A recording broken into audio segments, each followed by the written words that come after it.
Christmas morning. My sister unwrapped a brand new $60,000 BMW. I unwrapped a plastic piggy bank. $2 inside. The room erupted in laughter. At me. I smiled, grabbed the keys, and drove away in her car. Hours later, my phone buzzed. A voicemail from Dad. Return the car or we'll report it stolen. What they didn't know. The car wasn't hers. It was in my name. And by the time they found out, their empire would already be gone. My name is Lena, I'm 24 years old, and if there's one thing I've learned, it's this. Christmas in my family was never about love. It was about favoritism. It was about Chloe. My older sister was the golden child. Straight A's, prom queen, college paid in full by Dad's company. Every year, she got bigger, shinier gifts. Trips to Europe. Jewelry. Designer bags. And me? I got practical things. Socks. A cookbook. Once, a $10 gift card. I learned to swallow the sting, force a smile, and pretend it didn't hurt. But this year shattered me. We gathered in the living room of my parents' mansion. The tree towered 12 feet high, dripping with ornaments. The fireplace roared. Glasses of champagne sparkled in the light.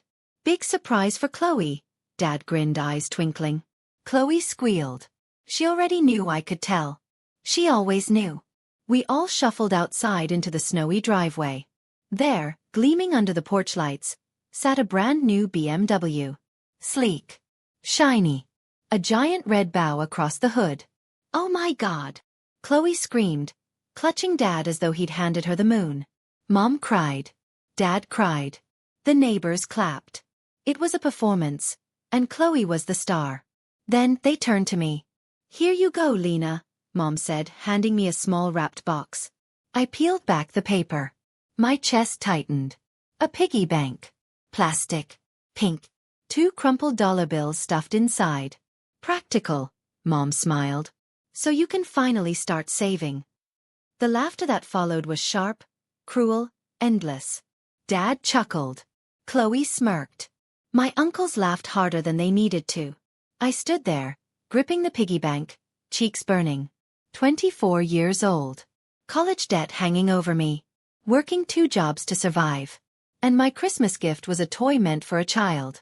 I swallowed the lump in my throat. Forced a smile. Thanks. Chloe jingled the BMW keys, twirling them like they were diamonds. Then she tossed them toward me. Hold these for a second, will you? Something inside me snapped. I caught the keys, slid into the driver's seat, and closed the door. The leather hugged me, warm and rich. The engine purred when I turned the ignition. For the first time in years I felt alive. Gas pedal. Tires screeching. Snow flying.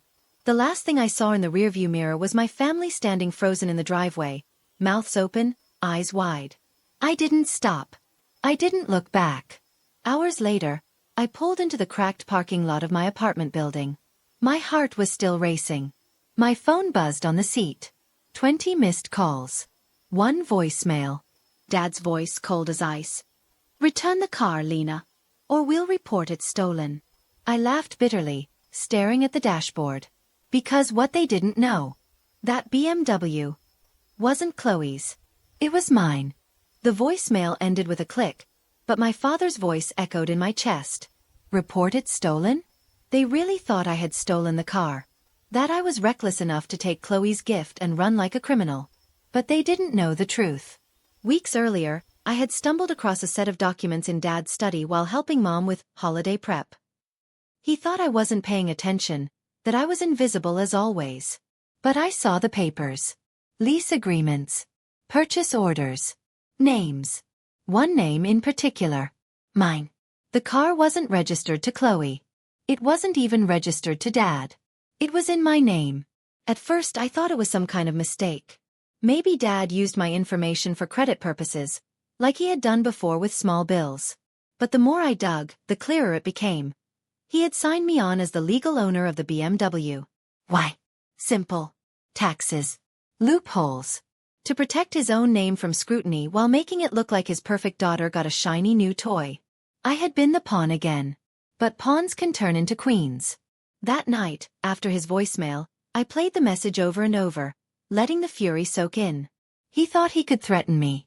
He thought I would hand the keys back, tail between my legs, grateful for scraps. Not this time. I scrolled through my phone, pulled up the state's vehicle registration portal, and entered my details. There it was. Clear as daylight. BMW X5. Registered to Lena Moore. I took screenshots. Saved them to 3 different cloud drives. Evidence. By morning, Dad was blowing up my phone again. This time texts. Don't embarrass us. You'll regret this. We'll cut you off for good. Cut me off? From what? Their crumbs? Their mockery? I typed back one line. Check the paperwork. Minutes later, my phone went silent. Hours passed. Still nothing. No calls. No texts. Just silence so loud it roared in my ears. That evening, Chloe posted a photo of herself crying on Instagram. Caption: When your own sister steals your car on Christmas. Hundreds of likes. Dozens of comments calling me jealous, selfish, pathetic. Let them think what they wanted. Let them believe her lies. Because I had the truth. And soon the world would too. But I wasn't just going to prove the car was mine. I was going to expose everything. The favoritism.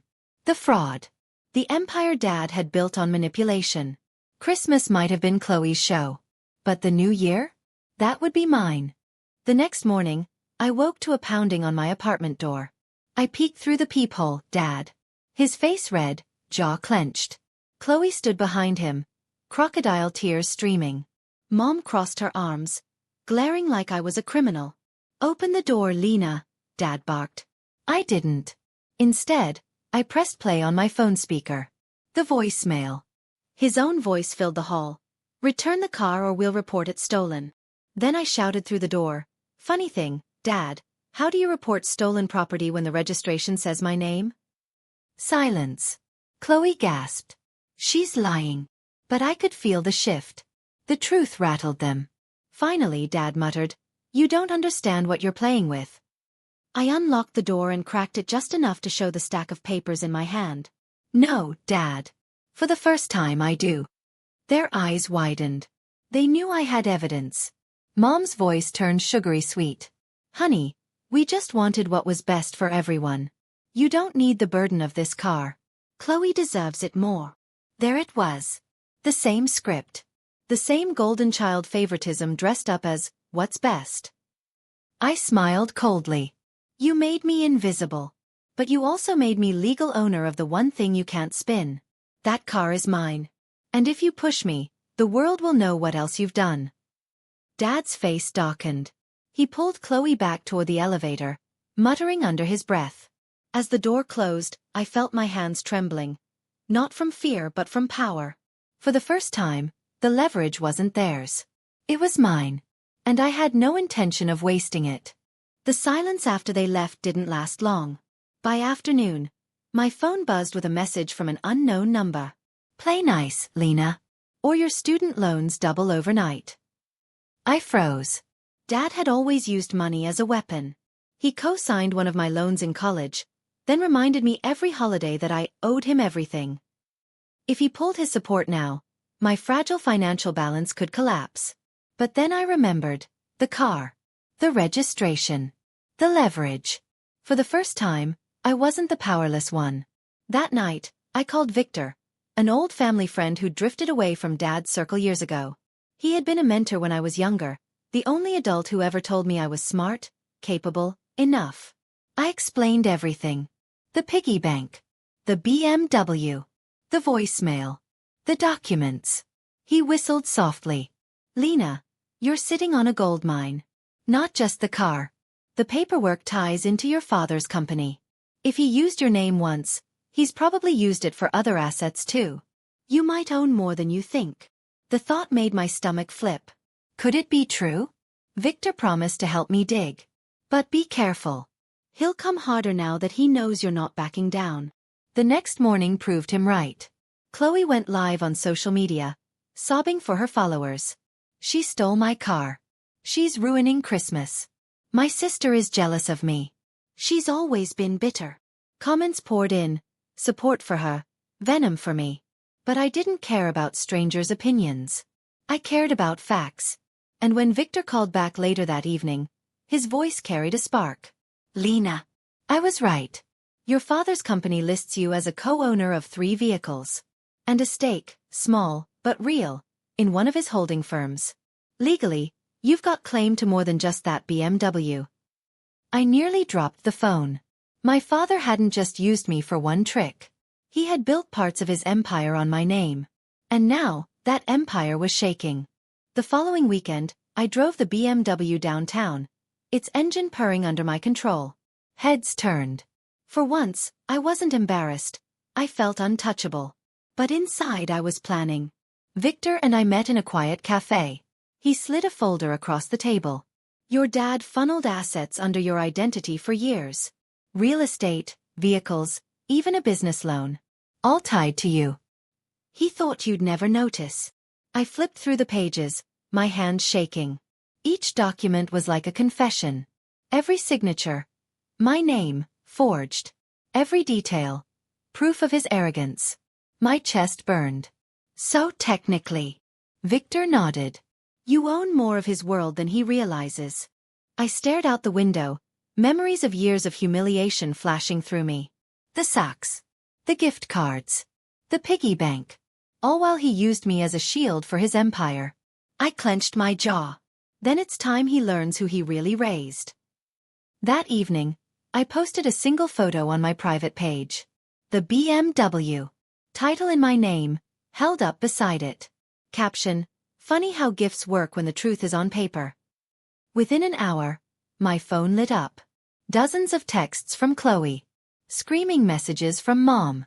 A voicemail from Dad, his voice no longer cold but panicked. Lena, take that down. You don't know what you've started. But I did know. I had started the one thing they never thought possible. A fight I could actually win. And the next move? Wouldn't be theirs. It would be mine. By New Year's Eve, the cracks in Dad's empire were showing. Rumors spread fast. Investors whispering, employees nervous, and Chloe's crocodile tears plastered across social media weren't helping. But I stayed quiet. I didn't need noise. I had proof. That week, Victor and I met with a lawyer.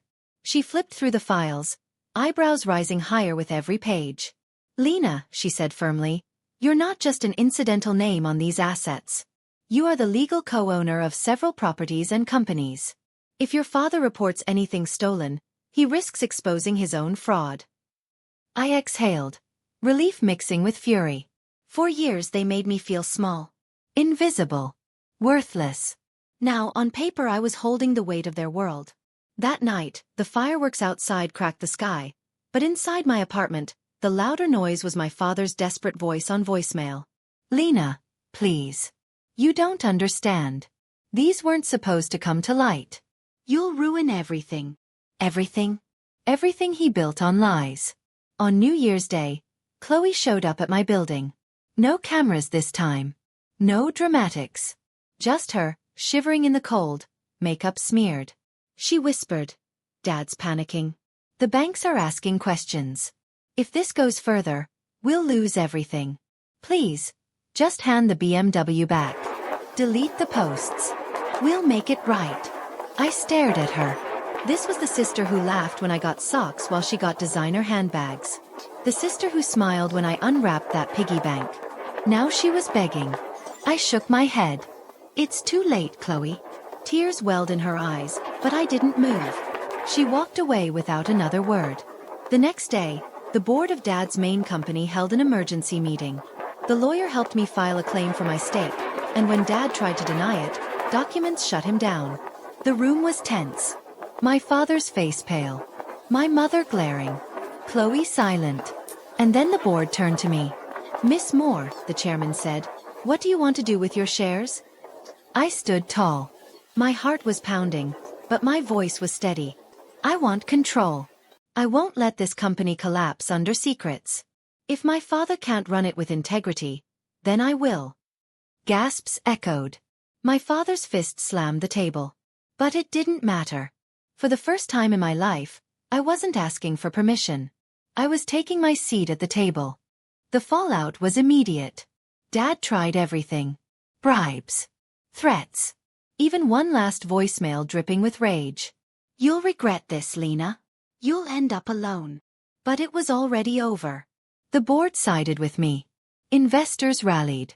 And the lawyer made it airtight. My father couldn't erase my name without burning his empire to ash.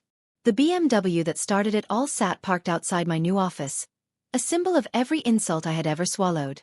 One afternoon, I stood by the window, watching Chloe pull up.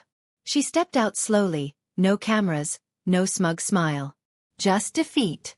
She walked in, looked around at the office, then at me. "I never thought you'd actually do it." I leaned back in my chair. "That's the problem, Chloe. None of you ever did."